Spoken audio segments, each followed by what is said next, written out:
Hello friends, welcome to my channel. வீட்டில் உள்ள இந்த பொருட்களை தானம் செய்தால் அன்னை மகாலட்சுமி நம் வீட்டை விட்டு வெளியே சென்று விடுவார்கள்.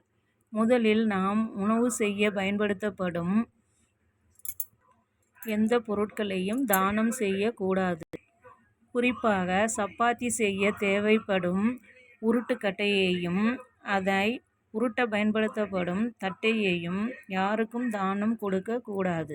இது போன்ற பொருட்களில் விஷ்ணு பகவான் வாசம் செய்கிறார். மற்றவர்களுக்கு தானம் கொடுக்கும் பொழுது அந்த பொருள் தூய்மை அடைந்துவிடும்.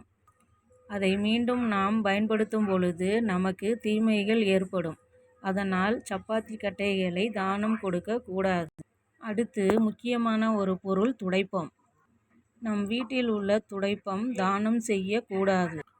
துடைப்பம், குப்பை அள்ளும் உரம் இவை இரண்டும் மகாலட்சுமி அன்னைக்கு மிகவும் பிடித்தமான பொருள் என்று சொல்லப்படுகிறது. அதனால் துடைப்பம், குப்பை அள்ளும் உரம் இவை இரண்டும் எப்பொழுதும் சுத்தமாக இருக்க வேண்டும். நம் வீட்டிற்கு வரும் அடுத்தவர்கள் துடைப்பத்தை பார்க்க கூடாது. துடைப்பத்தை மறைத்து வைத்திருக்க வேண்டும், யார் கண்ணிலும் படாதவாறு. துடைப்பத்தின் மீது கால் பட்டால் செல்வத்தின் அதிபதியான லக்ஷ்மி தேவி கோபப்படுவார்கள். அதனால் எப்பொழுதும் துடைப்பத்தை கால் படாத இடத்தில் வைக்க வேண்டும். எப்படி வைக்க வேண்டும்? படுக்க வைக்க வேண்டும். துடைப்பத்தில் முடிகள் எதுவும் இல்லாதவாறு பார்த்து கொள்ள வேண்டும். துடைப்பம் மகாலட்சுமியின் அம்சம் என்பதால் எப்பொழுதும் சுத்தமாக வைத்திருக்க வேண்டும். முடிகள் ஏதாவது இருந்தால் அதை சுத்தம் செய்து கிளீனாக வைக்க வேண்டும். துடைப்பத்தில் மகாலட்சுமி வாசம் செய்வதால் தானம் செய்யக்கூடாது. தானம் செய்தால் தரித்திரம் உண்டாகும்.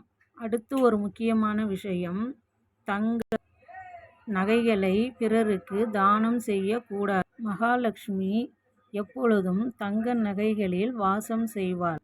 திருமணமான ஒரு பெண் தனது நகைகளை வேறு ஒரு பெண்ணிற்கு தரக்கூடாது.